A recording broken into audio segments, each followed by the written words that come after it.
તો જુઓ મિત્રો, આપણે અગાઉના લેક્ચરની અંદર શ્રેણિક અને એ શ્રેણિકના નિશ્ચાયકને લગતા દાખલાની આપણે ગણતરી શરૂ કરી છે અને એના તમને 6 દાખલા તમને ગણાયેલા હતા. હવે આ સ્વાધ્યાયમાં 2 દાખલા બાકી છે, 7 અને 8.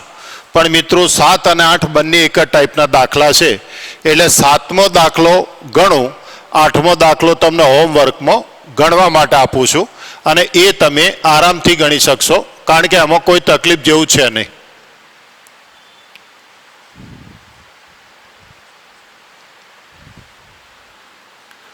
હવે જુઓ મિત્રો, અગાઉ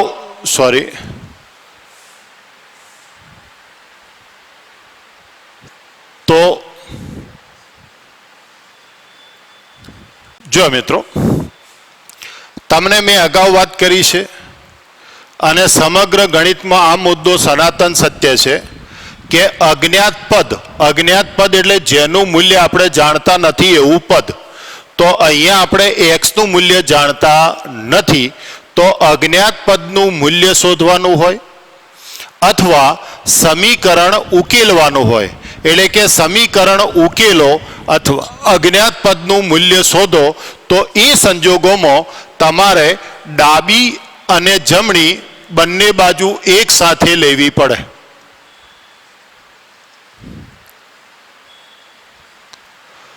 આપણે વાત કરી હતી એ પ્રમાણે કે જો સાબિતીવાળો દાખલો હોય તો સાબિતીવાળા દાખલામાં પહેલા ડાબી બાજુ લેવાની, પછી જમણી બાજુ લેવાની. પણ મિત્રો અજ્ઞાત પદનું મૂલ્ય શોધવાનું હોય અથવા સમીકરણ ઉકેલવાનું હોય તો આપણે બંને એક સાથે બાજુ લેવી પડશે. હવે વિસ્તરણ તમને આવડે છે, વિસ્તરણ કરો તો ડાયરેક્ટ લખું છું 2 × 1 2, 5 × 4 20, 2x × x 2x² -6 × 4 24, -18 +24 2x², 6 2x², x² 3. તો x = ±√3. કારણ કે મિત્રો શ્રેણિકના ઘટકો એ વાસ્તવિક અથવા સંકર સંખ્યા હોઈ શકે, એટલે વાસ્તવિકમાં પ્લસ અને માઇનસ બંને કિંમતોનો સમાવેશ થશે. એટલે આ તમારો પહેલો મુદ્દો. આનો દાખલામાં મિત્રો ખાલી અહીંયા આગળ શું લખે ખબર છે? ઉકેલો. તો ઉકેલો કે તો અહીંયા તમારે ઉકેલ ગણ ફરજિયાત લખવો પડે. અને મિત્રો ઉકેલ ગણ લખવાનો હોય તો ઉકેલ ગણ હંમેશા છગડિયા કૌંસમાં લખવો પડે, આ યાદ રાખજો. અહીંયા લખો 2 × 5 10, 4 × 3 12, 5x 6x. તો -2 -x x = 2. એટલે જો તમને ઉકેલ ગણ મેળવો એ સંદર્ભમાં પ્રશ્ન પૂછે તો છેલ્લે જવાબ લખવાનો કે ઉકેલ ગણ બરાબર છગડિયા કૌંસમાં 2. પણ અહીંયા તો આપણે કોનું મૂલ્ય શોધવું છે? એક્સનું. તો આ મળી ગયું આપણને એક્સનું મૂલ્ય, લખી નાખો.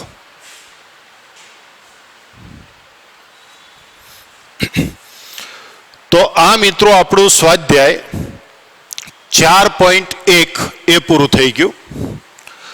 8મા નંબરનો દાખલો જે છે એ મિત્રો તમે હોમવર્કમાં લખી દેજો, કારણ કે આ ટાઈપનો દાખલો છે. અને ઉદાહરણ પણ હોમવર્કમાં તમે ગણી કાઢજો, કારણ કે સરળ દાખલા છે એટલે એમાં આપણે સમય બગાડતા નથી. હવે સ્વાધ્યાય 4.2 ની જગ્યાએ ડાયરેક્ટ જતો રહું છું સ્વાધ્યાય 4.3 ઉપર. અને સ્વાધ્યાય 4.2 ની અંદર પ્રમેયનો ઉપયોગ કરી અને દાખલા સાબિત કરવાના છે. તો એ સાબિતીવાળા દાખલા આપણે છેલ્લે રાખીએ, એટલે એ સાબિતીના દાખલા પૂરા કરો એટલે મિત્રો આપણું ચેપ્ટર પૂરું થઈ જાય.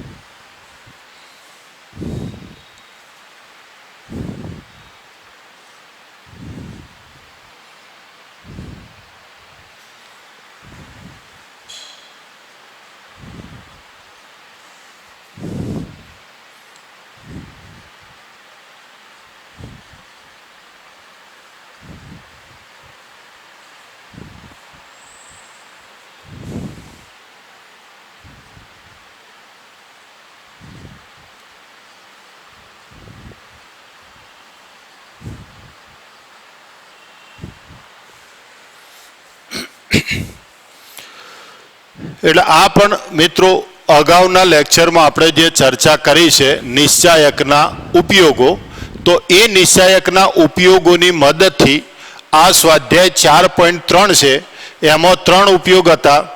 1 ક્ષેત્રફળ, 2 રેખાનું સમીકરણ, 3 સમરેખતા. તો એ 3 મુદ્દા અહીંયા લઈ લઈએ એટલે એક આપણો આ ચેપ્ટરનો એક આ સરળ ટોપિક છે પૂરો થઈ જાય. તો હવે જુઓ મિત્રો કે સૌથી પહેલા જે 3 શિરોબિંદુ છે એને ABC નામ આપી દો. કોઈ કે ABC નામ આપવું જરૂરી છે, તો ના, કોઈ જરૂર નથી મિત્રો. પણ છતાં એક લખવાની એક સૂત્રતા કે શિરોબિંદુ તમને આપેલું હોય તો શિરોબિંદુ એ હંમેશા બિંદુ થાય અને બિંદુ એ હંમેશા કેપિટલ અક્ષર વડે દર્શાવી શકાય. એટલે તમારે ત્રિકોણના 3 શિરોબિંદુ શોધી કાઢવાના. હવે મિત્રો આપણને ત્રિકોણના ક્ષેત્રફળનું સૂત્ર આવડે છે, તો ત્રિકોણનું ક્ષેત્રફળ આપેલું હોય કે ત્રિકોણનું ક્ષેત્રફળ શોધવાનું હોય, પહેલા આપણે નિશ્ચાયક શોધી કાઢવાનો. તો D = હવે મિત્રો ક્ષેત્રફળની અંદર નિશ્ચાયક કઈ રીતે લખતા? તો પહેલા બિંદુના યામ પહેલી યારમાં, બીજા બિંદુના યામ બીજી યારમાં અને ત્રીજા શિરોબિંદુના યામ ત્રીજી યારમાં લખો અને ત્રીજો સ્તંભ શું લખી નાખો? 1 1 1. તો 1 કરો વિસ્તરણ. 0 - 3 0. 0 માટે તો કોઈ લખવાની જરૂર નથી. 1 તો 1 માટે 18 - 0 તો -3 + 18 તો 15. તો હવે આપણું સૂત્ર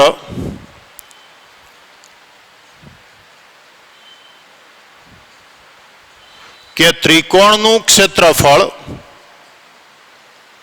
ડેલ્ટા = 1/2 D.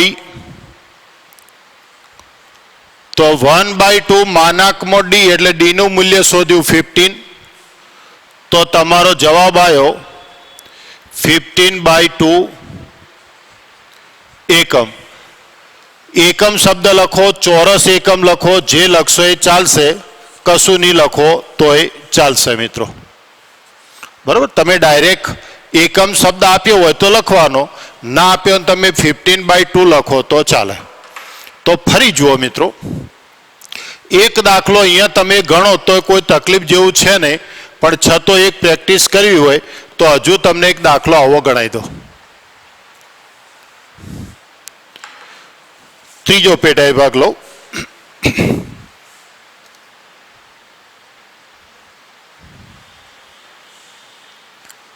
-2 -3 3 2 -1 -8. બરોબર, બધા નહીં ગણાવો મિત્રો, અહીંયા બે એક પેટા વિભાગ તમને ગણાવું છું. તો આપણા નિયમ પ્રમાણે જે 3 શિરોબિંદુ આપેલા હોય એ ત્રણ શિરોબિંદુને તમે એ બી અને સી નામ આપી દો.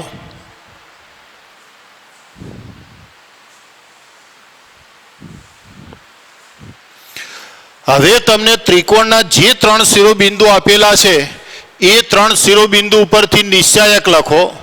તો પ્રથમ બિંદુ પ્રથમ હાર, બીજું બિંદુ બીજી હાર, ત્રીજું બિંદુ ત્રીજી હાર અને સ્તંભ લખો 1 1 1. તો પહેલો ઘટક એમના એમ, તો વિસ્તરણ કરો 2 -−+8. બીજા ઘટકનું ચિહ્ન બદલો, તો 3 -−+1 -18 +2. તો 10 એટલે -20.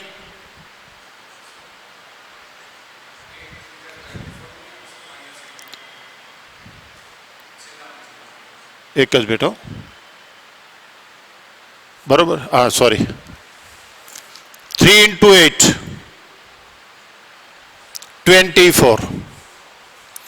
તો -+4 × 3 એટલે 12 -22 એટલે -10 -20 -30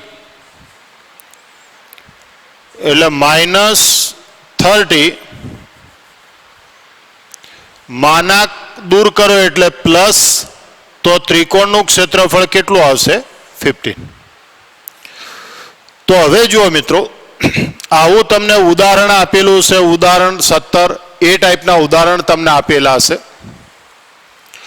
પણ અહીંયા પરીક્ષાની અંદર જે ટાઈપના પ્રશ્નો પૂછાય છે એ પ્રશ્નો આ ટાઈપના છે. એટલે એ ગણું પહેલા. ત્રીજો અને ત્રીજાનો પહેલો પ્રશ્ન. જો K0 40 02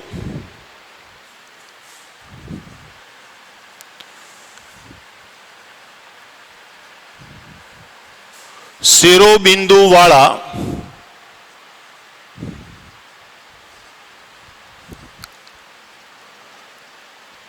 ત્રિકોણનું ક્ષેત્રફળ 4 ચોરસ એકમ હોય તો કેનું મૂલ્ય મેળવો.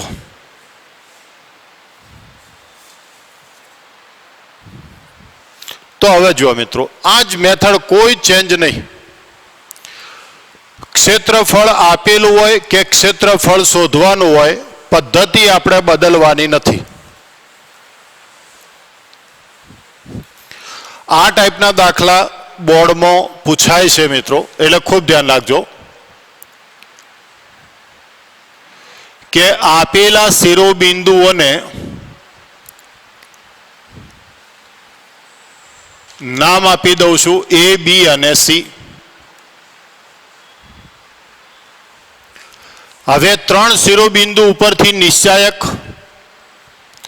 તો K0 40 02 અને ત્રીજો સ્તંભ તો આપણે 1 1 1 લખવાનો છે. વિસ્તરણ કરી જોઈએ મિત્રો, તો K0 -2, બીજો ઘટક 0 છે એટલે લખવાની જરૂર નથી, +1 એટલે 8 -0. તો -2K +8. આગળ વધીએ મિત્રો, કે અહીં ત્રિકોણનું ક્ષેત્રફળ ડેલ્ટા ઇક્વલ ટુ 1/2 માનાકમાં ડી. હવે મિત્રો તમને ત્રિકોણનું ક્ષેત્રફળ આપેલું છે 4,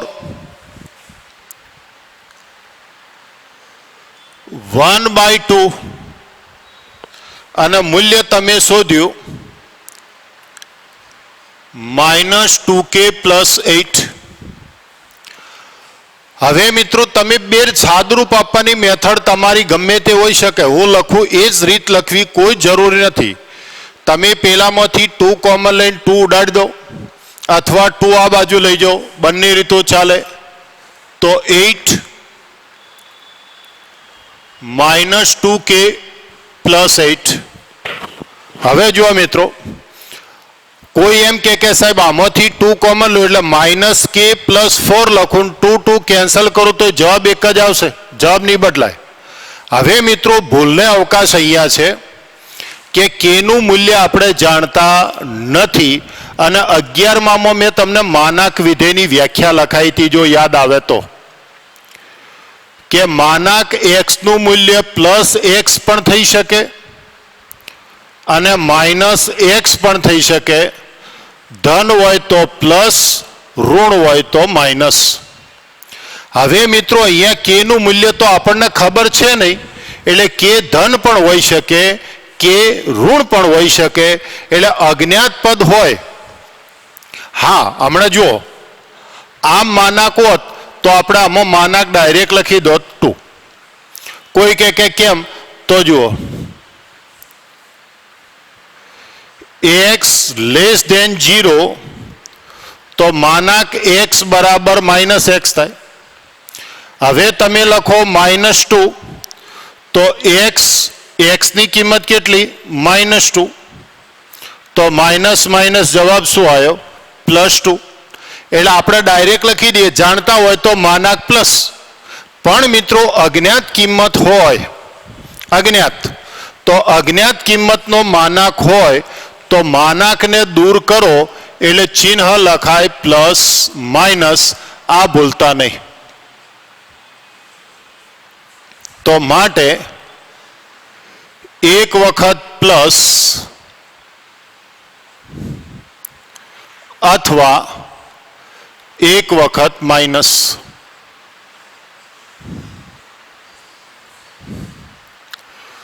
તો 0 બરાબર -2k, k = 0. -16 = -2k, તો k = 8. તો ત્રિકોણનું ક્ષેત્રફળ આપેલું હોય અને k નું મૂલ્ય શોધવાનું હોય તો અહીંયા તમને k ના બે મૂલ્યો મળ્યા. k = 0 પણ હોઈ શકે અથવા k = 8 પણ હોઈ શકે. એટલે જે વિકલ્પ આપ્યો હોય એ આપણો જવાબ.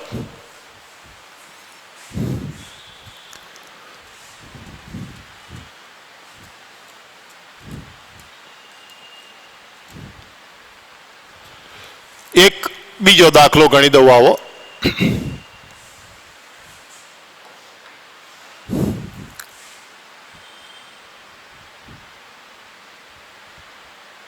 -20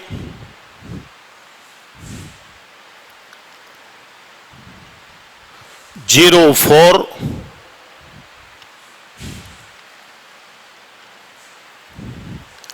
0k અને ક્ષેત્રફળ એટલું ને એટલું છે 4.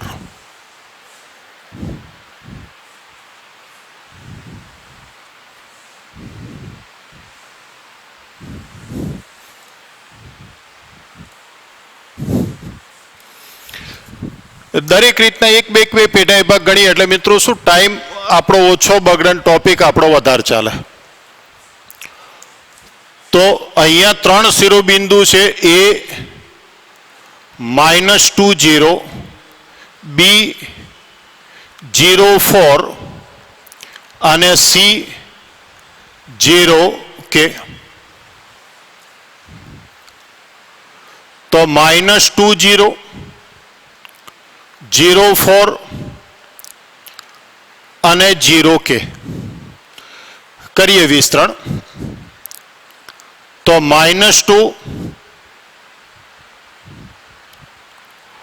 4 - K 0 1 0 - 0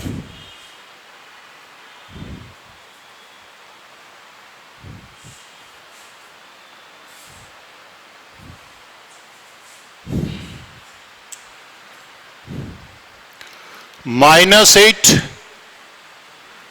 + 2K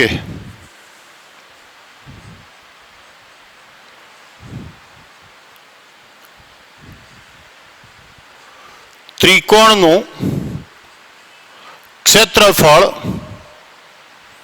delta equal to 1/2 માનાંકમાં D મિત્રો ક્ષેત્રફળ આપણને દાખલાની રકમમાં આપેલું છે એટલે આટલું મૂલ્ય થશે આ બાજુ ગુણી દો તો 8 -8 + 2K માનાંકમાં અજ્ઞાત પદ છે અને અજ્ઞાત પદનો માનાંક દૂર કરો એટલે પ્લસ માઇનસ -8 + 2K તો 8 બરાબર -8 + 2K અથવા -8 + 2K એક વખત પ્લસ એક વખત માઇનસ તો 16 = 2K તો K = 8 0 = 2K તો K = 0 હવે મિત્રો જુઓ બુકની અંદર આ ટાઈપના દાખલા છે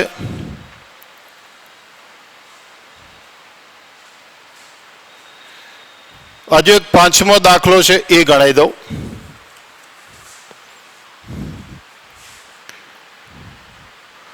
પાંચમા નંબરનો દાખલો જો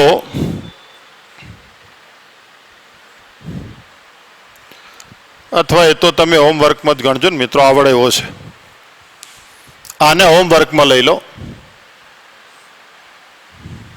અને હું તમને એક વધારાનો દાખલો ગણાવું એ તો સરળ દાખલો છે એટલે મિત્રો હોમવર્કમાં આપી દઉં છું પણ એક હું નવી રકમ લખાવું એ લખો એને નંબર નથી આપતા 5K -25 -23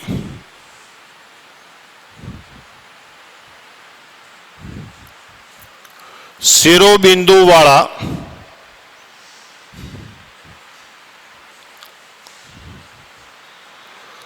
ત્રિકોણનું ક્ષેત્રફળ 7 ચોરસ એકમ હોય તો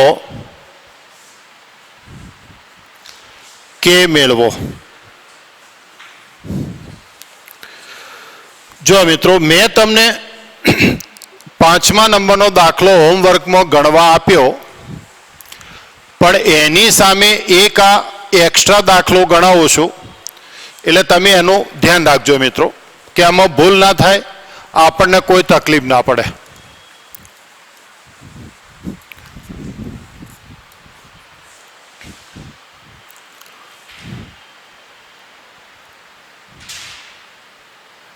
A 5K B -25 C -23 ત્રિકોણના ત્રણ શિરોબિંદુના યામ આપેલા હોય અને ક્ષેત્રફળનો પ્રશ્ન હોય તો સૌથી પહેલા પ્રથમ બિંદુ પ્રથમ હારમાં, બીજું બિંદુ બીજી હારમાં અને ત્રીજું બિંદુ ત્રીજી હારમાં લખો અને ડીનું મૂલ્ય શોધી કાઢો. તો 5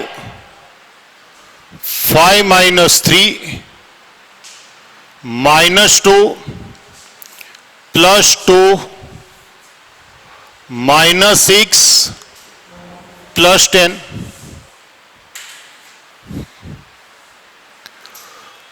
तो 10 0 +4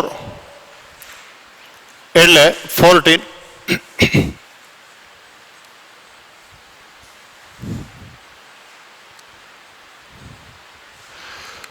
હવે આપણે લખીએ ત્રિકોણનું ક્ષેત્રફળ. તો ડેલ્ટા = 1/2 માનાંકમાં ડી. ક્ષેત્રફળ મિત્રો આપેલું છે 7, ડી તમે શોધ્યા 14. તો 7 14/14, તો 7 = 7 જે સત્ય છે. એટલે બુકની અંદર મિત્રો 3 દાખલા છે ને એ એક જ ટાઈપના છે, પણ હું તમને એક હોમવર્કમાં આપીને એક સહેજ અલગ ટાઈપનો દાખલો ગણાવું. તો અહીંયા તમારે જે નિયમ છે જ કે 3 શિરોબિંદુ આપેલા હોય એટલે 3 શિરોબિંદુ ઉપરથી નિશ્ચાયક શોધો અને ક્ષેત્રફળના સૂત્રમાં કિંમત વાપરો. તો હવે મિત્રો શોધવાનું શું હતું કે હવે તમારે કે નું મૂલ્ય શોધવાનું હતું. અહીંયા મિત્રો આપણને કે તો મળતો નથી, તો કે નથી મળતો કે કે મળી ગયો એ જવાબ આપો મિત્રો. અહીંયા તમારે કે નું મૂલ્ય શોધવાનું હતું, પણ આપણી પદ્ધતિ પ્રમાણે તમે દાખલો ગણ્યો તો અહીંયા કે મળ્યો કે ના મળ્યો. તો હવે તમે ધ્યાનથી જુઓ, અહીંયા કે મળી ગયો મિત્રો, પણ કે મળ્યો છે, પણ થોડું લખાણમાં ધ્યાન રાખો. આ પદને બારીકાઈથી ધ્યાનમાં લો. અહીંયા જુઓ, અહીંયા તમારું પહેલું પદ 10, k × 0 +4 એટલે 14 - k × 0 આવું પદ મળ્યું. હવે તમે ધ્યાનથી જુઓ મિત્રો કે અહીંયા તમે k ની કોઈ પણ કિંમત લો. હવે અહીંયા તમે k ની કોઈ પણ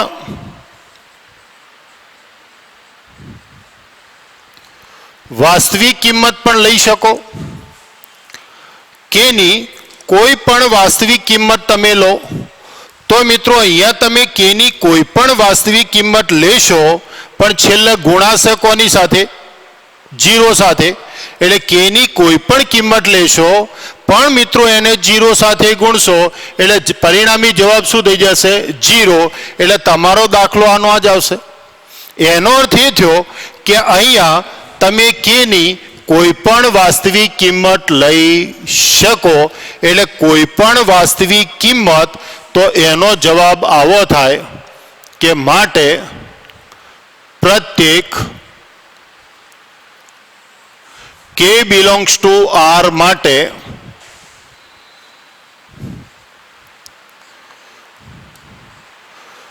ત્રિકોણનું ક્ષેત્રફળ 7 ચોરસ એકમ થાય. ખૂબ ધ્યાનમાં રાખજો મિત્રો, જ્યારે તમે એક ત્રિકોણના ક્ષેત્રફળનો ઉપયોગ કરો અને તમારે અજ્ઞાત પદ કે એ સી જેનું મૂલ્ય શોધવાનું હોય એનું મૂલ્ય અહીંયા તમને ના ક્યારે મળે? અહીંયા તમને કે ક્યારે ના મળે? તો કે સાથેનું ગુણક એ 0 થઈ જતો હશે. એટલે કે સાથેનો ગુણક 0 થઈ જાય એટલે અહીંયા કે આવે નહીં. અહીંયા કે ના આવે તો અહીંયા કે ના આવે મિત્રો. એનો મતલબ એ થાય કે કે સાથેનો ગુણક 0 છે એટલે અહીંયા તમે કે ની કોઈ પણ વાસ્તવિક કિંમત લો. કે ની કોઈ પણ વાસ્તવિક કિંમત લેશો પણ એ 0 સાથે ગુણાઈને 0 થઈ જશે. એટલે અહીંયા તમે કેની કોઈ પણ વાસ્તવિક કિંમત લઈ શકો અને મિત્રો કેની કોઈ પણ વાસ્તવિક કિંમત તો એને સંકેતમાં આપણે લખીએ છીએ પ્રત્યેક k belongs to R.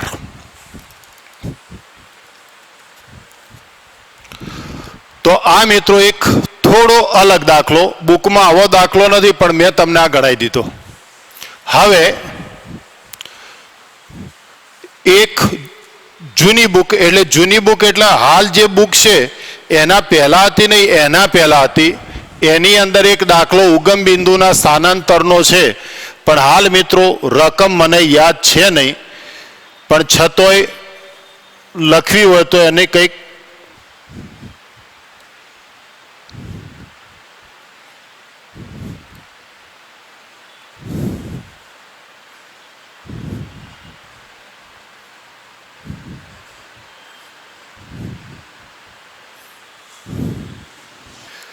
ધીરે ધીરે મિત્રો દાખલા ગણતા જજો.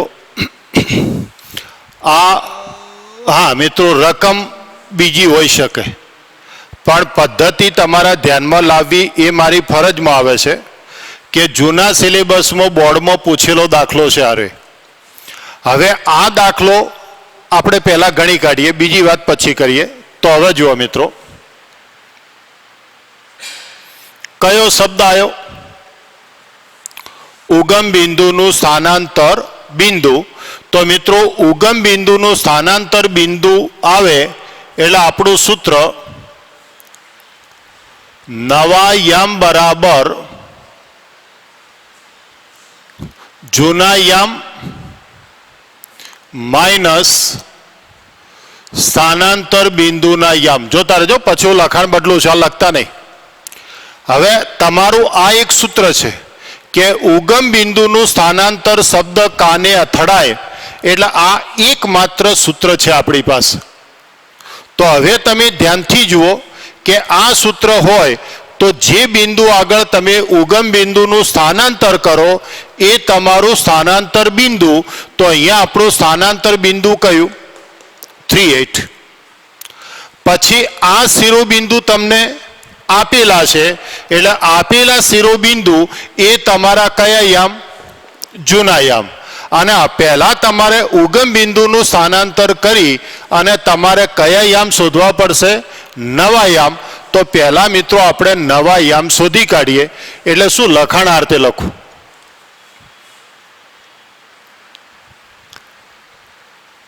કે જૂના યામ માઇનસ સ્થાનાંતર બિંદુના યામ બરાબર નવા યામ.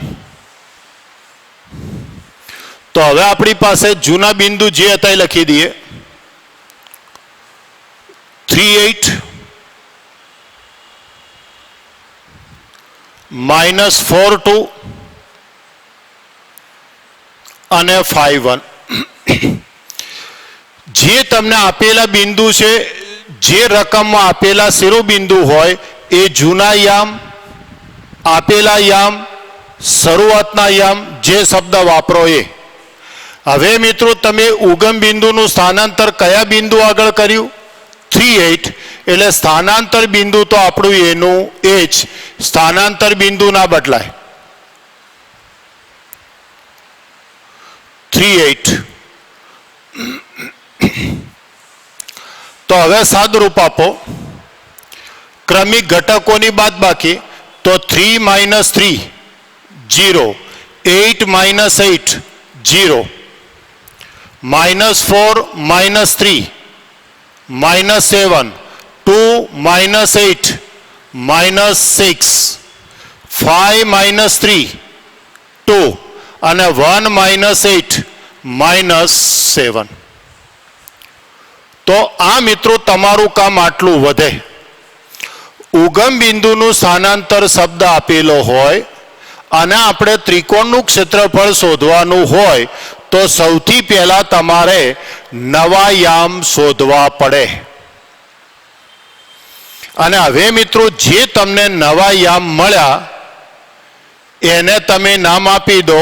એ 0, 0, બી -a1 -6 સી 2 -a1 બસ આ રીતે આટલું કામ વધારાનું. આટલું કામ વધારાનું. હવે તમને 3 શિરોબિંદુ મળી ગયા. તો હવે મિત્રો નિશ્ચાયક ડી ઇક્વલ ટુ પ્રથમ બિંદુ, બીજું, ત્રીજું શિરોબિંદુ અને 1 1 1. 0 માટે લખવાની કોઈ જરૂર નથી. 0 માટે લખવાની કોઈ જરૂર નથી. હવે 1 માટે લખો તો 49 પ્લસ 12 એટલે 61. તો અહીં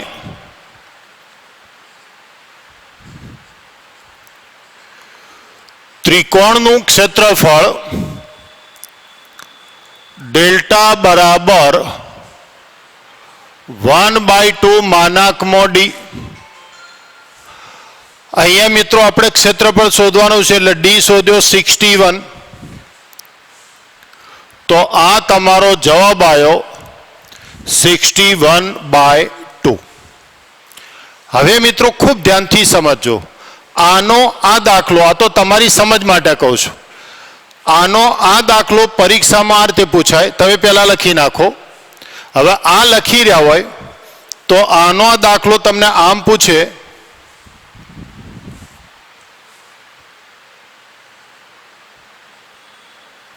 આ રીતે મિત્રો. એટલે કે એમસીક્યુ પૂછે. તો મિત્રો જો તમને એમસીક્યુ પૂછ્યો હોય અને તમારે ત્રિકોણનું ક્ષેત્રફળ શોધવાનું હોય તો તમારે ઉગમ બિંદુનું સ્થાનાંતર કરવાની કોઈ જરૂર નથી. તમારે ડાયરેક્ટ દાખલો ગણી કાઢવાનો. A38 B-42 C51. તો D ઇક્વલ ટુ 38 -42 51. એક જ જવાબ આવશે મિત્રો. તો 3 2 -1 -4 -5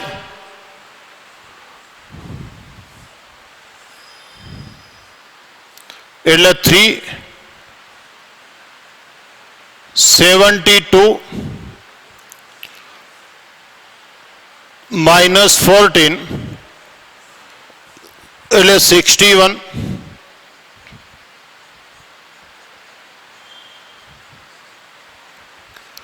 ત્રિકોણનું ક્ષેત્રફળ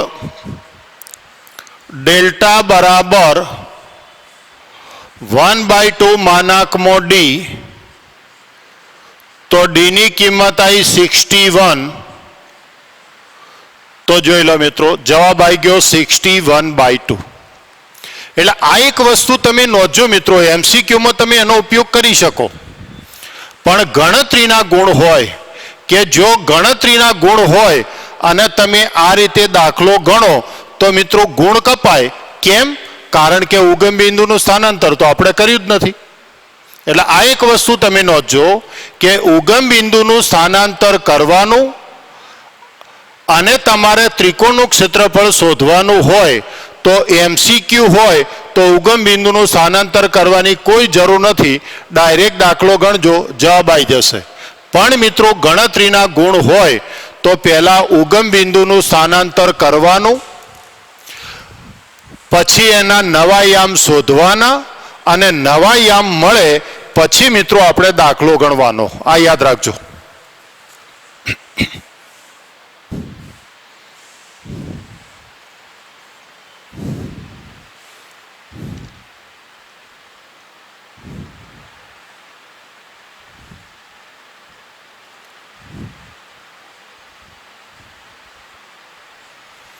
નિશ્ચાયકનો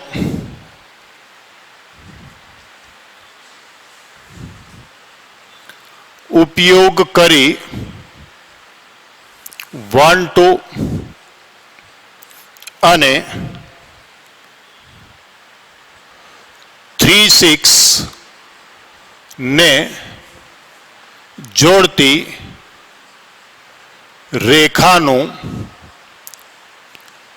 સમીકરણ મેળવો. ધીરે ધીરે મિત્રો દાખલા આપણે ગણતા જઈએ છીએ એટલે ધ્યાનથી તૈયાર કરજો. આપણા નિયમ પ્રમાણે જે બિંદુ આપણને આપેલા હોય એ બિંદુનું સૌથી પહેલા નામકરણ કરી દો, એ અને બી. હવે મિત્રો અહીંયા સૂત્રની કોઈ જરૂર નથી, તો આપણું લખાણ રેખાનું સમીકરણ. તો મિત્રો આ સમીકરણ છે એને સંમિત સમીકરણ અથવા એને કાર્ટેજીય સમીકરણ કહેવાય, પણ આપણને તો ખાલી રેખાનું સમીકરણ કીધું છે તો સમીકરણ મેળવી કાઢીએ. હવે મિત્રો પરમેનન્ટ મગજમાં ઘુસાડી દો કે કયો શબ્દ આવ્યો? સમીકરણ.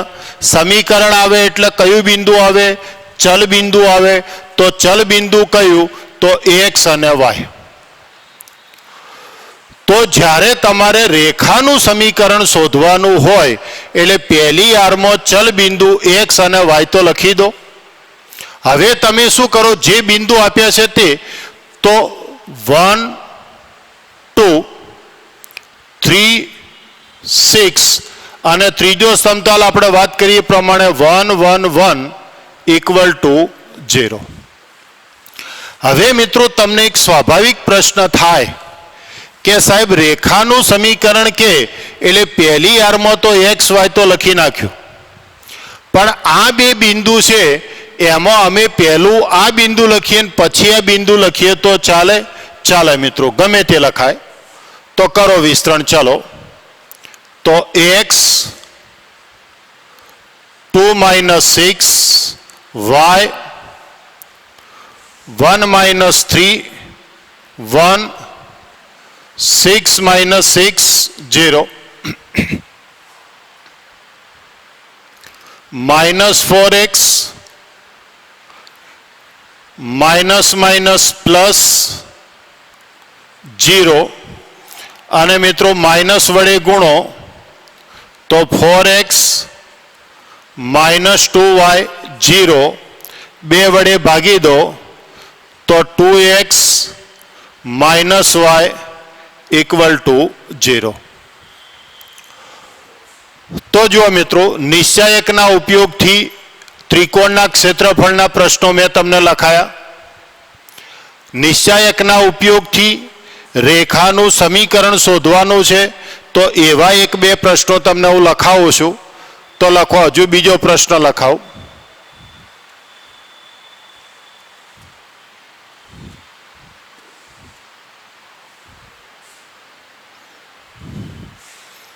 ચોથા દાખલાનો બીજો પેટા વિભાગ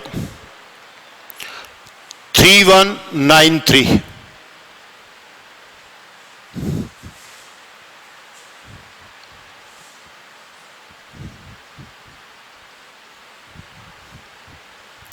Three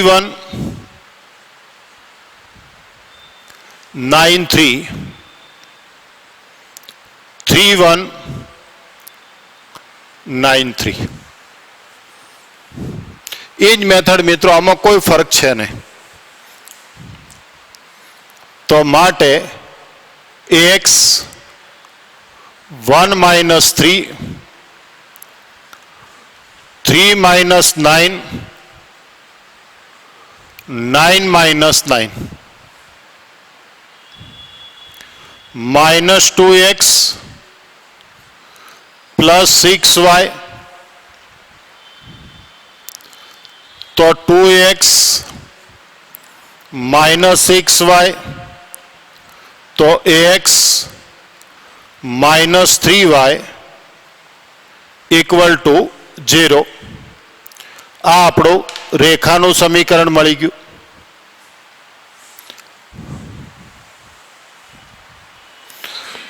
હવે મિત્રો બેને મિક્સમાં એક દાખલો લઈએ.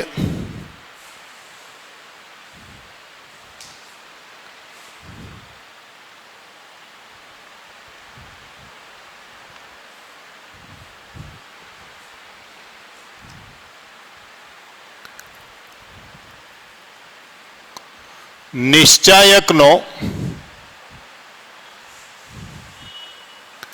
ઉપયોગ કરી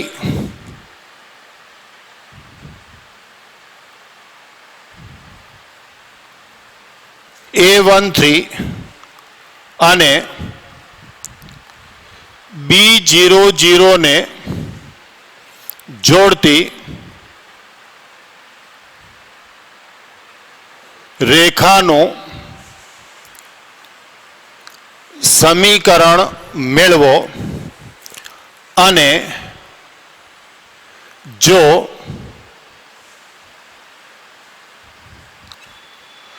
ત્રિકોણ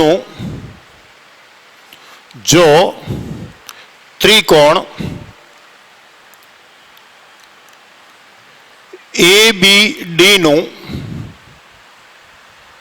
ક્ષેત્રફળ 3 ચોરસ એકમ થાય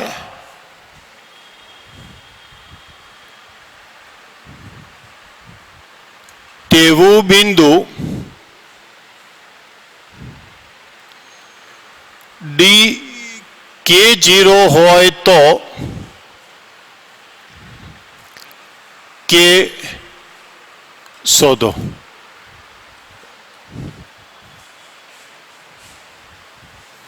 તો હવે જુઓ મિત્રો, આના પછી એકાદ દાખલો ગણીએ એટલે આ 4.3 આપણું સ્વાધ્યાય પૂરું થઈ જાય.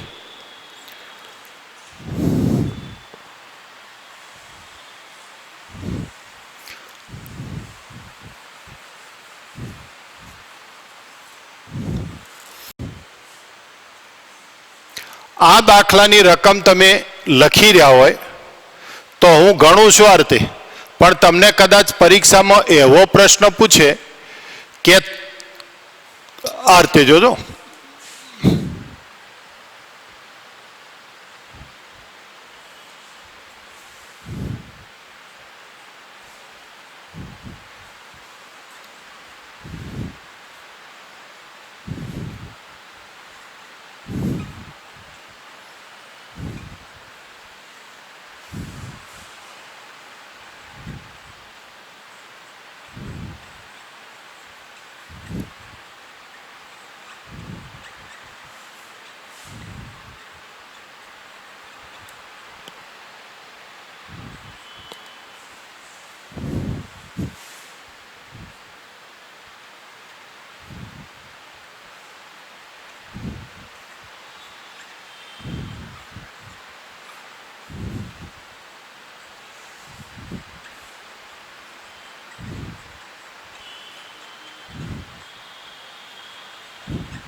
આનો આ દાખલો મિત્રો બુકનો દાખલો આરે, અને એનો એ દાખલો બોર્ડમાં ધારો કે તમને આ રીતે ફેરવીને પૂછ્યો નથી, પણ ધારો કે આ રીતે તમને ફેરવીને પૂછે તો વાત એક્ઝેક્ટ એકની એક છે, એટલે એ હું તમને ગણતર શીખવાડું. તમે અહીંયા જોજો મિત્રો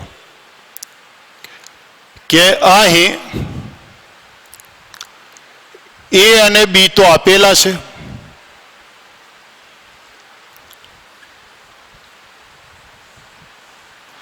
અને A અને B ને જોડતી રેખાનું સમીકરણ આપણે શોધવાનું છે. તો મિત્રો સમીકરણ શબ્દ આવ્યો એટલે XY તો આવી ગયા. પછી પહેલું બિંદુ, બીજું બિંદુ અને ત્રીજો સ્તંભ તો આ રીતે લખી દો. તો X 3 minus 0 y, 1 minus 0 1, 0 minus 0, तो 3x minus y plus 0, तो आ मित्रों આપણું રેખાનું સમીકરણ। હવે પાછું ખૂબ ધ્યાનથી નોંધો મિત્રો કે જોતા રહેજો, સમજજો કે 11મું ધોરણ તો આ રેખાનું વ્યાપક સમીકરણ ખરું। જોજો મિત્રો, સમજજો। હવે આ જે આપણી રેખાનું સમીકરણ છે એ રેખા ક્યાંથી? તો ઉગમ બિંદુ, અને ઉગમ બિંદુ એટલે 0 0, તો આ રેખા ઉગમ બિંદુમાંથી પસાર થાય તો શું પરિણામ મળે? તો જુઓ મિત્રો, પહેલો બિંદુમાં કયો યામ? x અને બીજો y, તો x ની કિંમત અને y ની કિંમત મૂકો 0, તો માટે 0 plus 0 plus c બરાબર 0, એટલે c બરાબર 0। એનો મતલબ કે જો રેખા ઉગમ બિંદુમાંથી પસાર થાય, આ સમજવા માટે છે। તો મિત્રો જુઓ, આ ચલ x વાળું પદ, આ ચલ y વાળું પદ, આ અચળ પદ, તો શું થાય? અચળ પદ હંમેશા શું થઈ જાય? 0। આ એક યાદ રાખજો મિત્રો કે રેખા ઉગમ બિંદુમાંથી પસાર થાય તો અચળ પદ હંમેશા 0 થાય।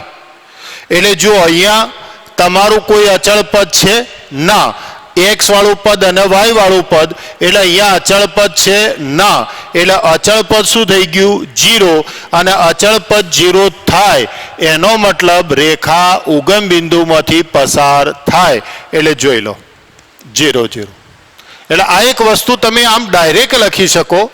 તમને કોઈ એમ કે આ રેખા કયા બિંદુમાંથી પસાર થાય? તો આપણા સમીકરણમાં અચળ પદ 0 હોય તો એ રેખા, એ વક્ર ઉગમ બિંદુમાંથી જ પસાર થાય।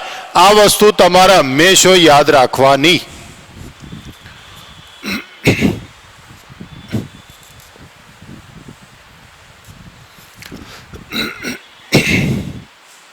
હવે જુઓ મિત્રો, એટલે પહેલો ભાગ તો કમ્પ્લીટ 2 માં 1 જ છે। નિશ્ચાયકનો ઉપયોગ કરીને રેખાનું સમીકરણ શોધો એટલે વાત પૂરી થઈ ગઈ। હવે ત્રિકોણ ABD નું ક્ષેત્રફળ આપેલું છે, તો મિત્રો હાલ આપણે દાખલો ગણ્યો એ પ્રમાણે કે ક્ષેત્રફળ શોધવું હોય તો આપણી પાસે 3 શિરોબિંદુ હોવા જોઈએ। તો અહીંયા આપણી પાસે A અને B તો છે પણ D નથી। અહીંયા તમને D આપેલું છે, જોઈ લો, પણ અહીંયા તમને D આપેલું છે ના। તો આ જો આ લીટી લખું છું ને એ સમજજો મિત્રો, આ દાખલો પૂછ્યો હોય તો જ આ લીટી લખવાની, બાકી ડાયરેક્ટ લખી દેવાનું। તો હવે જુઓ, અહીં D એ x અક્ષ પરનું બિંદુ છે, માટે D ના યામ। હવે મિત્રો 11મા ધોરણમાં અને 12મા ધોરણની શરૂઆતમાં મેં તમને થિયરી ભાગમાં મુદ્દો લખાયેલો છે કે અક્ષ ઉપર બિંદુ હોય, સમતલ ઉપર બિંદુ હોય તો શું કરવાનું? તો x અક્ષ ઉપર બિંદુ હોય તો એના યામ શું ધારવાના? x0। y અક્ષ ઉપર બિંદુ હોય તો શું લેવાનું? 0y। એટલે એ તો તમે જાણો છો મિત્રો। એટલે x અક્ષ ઉપર બિંદુ શું લેવાય? x0। પણ આપણે 2 દાખલાની ગણતરી એક જ લખવી હોય તો x ની જગ્યાએ શું લખો? k0। એટલે આ લીટી, આ લખાણ એ બીજો દાખલો હોય, આ દાખલો પૂછો હોય અથવા કરીને, તો આ લીટી તમારે લખવી પડે. તમે આ દાખલો પૂછ્યો હોય તો તમે K0 લો, X0 લો, A0 લો, તમારી મરજી, એમાં કોઈ નિયમ ના હોઈ શકે. પણ મારે બે દાખલાની ગણતરી શું એક ભેગી લખવી છે, એટલે હું X0 નથી લખતો, પણ હું શું લખું છું? K0. તો હવે જુઓ, હવે આપણી રીત, A ના યામ આપેલા છે 1 3, B ના યામ આપેલા છે 0 0, અને D ના યામ આપેલા છે K0. સંકેત એક થશે પણ ચાલશે. તો D બરાબર નિશ્ચાયક 1 3 0 0 K0. તો 1 -3 +1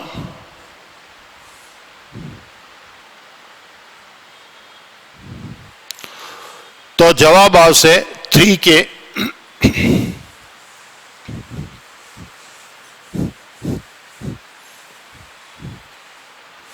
તો હવે આપણે આગળ વધીએ. અહીં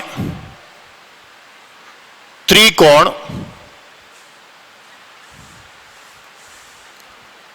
ABD નું ક્ષેત્રફળ 3 ચોરસ એકમ છે. માટે ડેલ્ટા બરાબર 1/2 માનાંકમાં D 3K.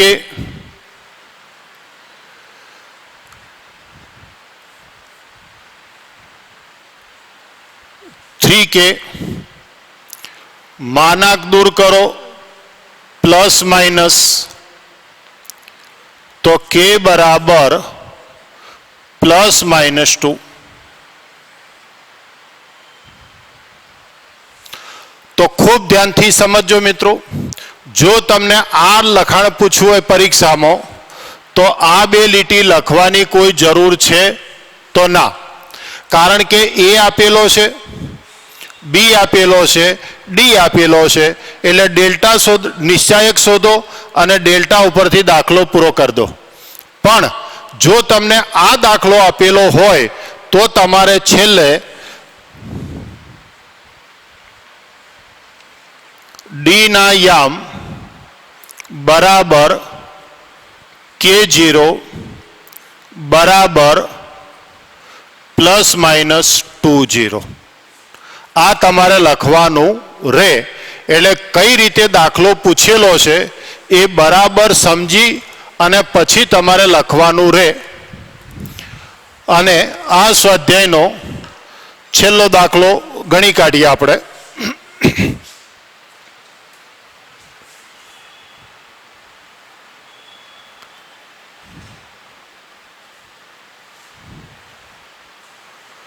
સાબિત કરો કે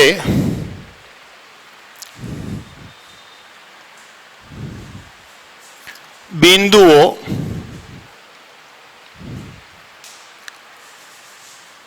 A B + C, B B C + A અને C C A + B સમરેખ છે.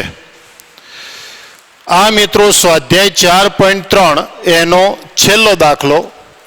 એટલે આટલો દાખલો ગણી કાઢો, એટલા સુધી બરાબર વ્યવસ્થિત તૈયાર કરી નાખજો. એટલે આપણું 4.1, 4.3, 4.5, 4.6 એ બધા પૂરા થઈ ગયા. એટલે હવે એક ટૂંકું સ્વાધ્યાય છે અને પછી સાબિતીવાળા દાખલા ગણીએ એટલે આપણું આ નિશ્ચાયક ચેપ્ટર પૂરું થઈ જાય. તો હવે અહીંયા જુઓ મિત્રો કે અહીંયા આપણને B plus C, B C plus A અને સી એ પ્લસ બી, આ 3 શિરોબિંદુ આપણને આપેલા છે. હવે મિત્રો આપણે આ 3 બિંદુને કેવા બતાવવા છે?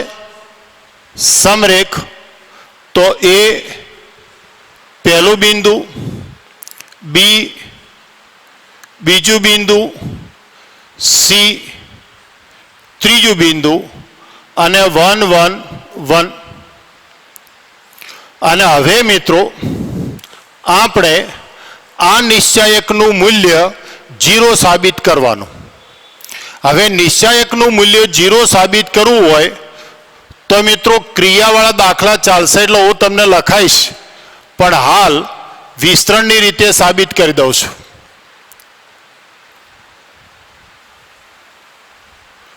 બી plus C, B minus C plus 1, B A plus B, C C plus A. તો A C plus A minus B, B plus C, B minus C, A B, B square, C square, A C.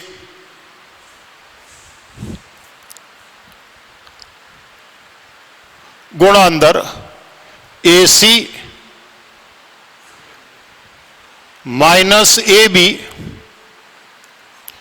B square minus C square, A B plus B square minus C square minus AC, એટલે minus AC plus minus A B સાદુરૂપ આપો, minus B square minus minus plus C square, B square minus C square, એટલે જવાબ શું આવ્યો? 0. હવે અહીંયા તમે સાબિત શું કર્યું? નિશ્ચાયકનું મૂલ્ય શું સાબિત કર્યું? 0. અને મિત્રો નિશ્ચાયકનું મૂલ્ય 0 હોય તો જે તમારા 3 શિરોબિંદુ હોય એ 3 શિરોબિંદુ સમરેખ થાય. એટલે નિશ્ચાયકનું મૂલ્ય શોધો અને નિશ્ચાયકનું મૂલ્ય તમે 0 સાબિત કરો તો બિંદુઓ સમરેખ, અને નિશ્ચાયકનું મૂલ્ય નોટ ઇક્વલ ટુ 0 હોય તો બિંદુઓ સમરેખ થાય નહીં. આ એક રીત છે. હવે બીજી રીત છે મિત્રો વિસ્તરણ છે ને, એમાં ગાણિતિક ક્રિયા એટલે કે નિશ્ચાયકના પ્રમેયનો ઉપયોગ કરી શકો. ધારો કે કોઈ કહે કે કઈ રીતે, તો મિત્રો પહેલા સ્તંભને બીજા સ્તંભમાં ઉમેરો. ખાલી હાલ હું બોલું છું, ગણાઈશ પછી મિત્રો. પ્રથમ સ્તંભને બીજા સ્તંભમાં ઉમેરો તો બીજા સ્તંભમાં શું થયું? બી પ્લસ સી પ્લસ એ, સી પ્લસ એ પ્લસ બી અને એ પ્લસ બી પ્લસ સી, એટલે બીજા સ્તંભમાં દરેક ઘટક શું થઈ ગયો? એ પ્લસ બી પ્લસ સી. હવે બીજા સ્તંભમાં એ પ્લસ બી પ્લસ સી ઘટક થયો, એને તમે કોમન લઈ લો. એટલે એને મિત્રો તમે કોમન લો એટલે એ પ્લસ બી પ્લસ સી કોમન નીકળી ગયા, તો વધ્યું શું? આટલું વધે મિત્રો. કારણ કે આમાંથી એ પ્લસ બી પ્લસ સી કોમન લઈ લીધા. હવે મિત્રો તમારા બે સ્તંભ કેવા થઈ ગયા? સરખા. અને બે સ્તંભ સરખા થયા તો નિશ્ચાયક શું થઈ ગયો? 0. એટલે ડાયરેક્ટ જવાબ 0 તમે લખી શકો, પણ એમાં હાલ આપણે જવું નથી. તમે આ રીતે દાખલો ગણો એટલે આ મિત્રો અહીંયા આપણું ચેપ્ટર સ્વાધ્યાય પૂરું.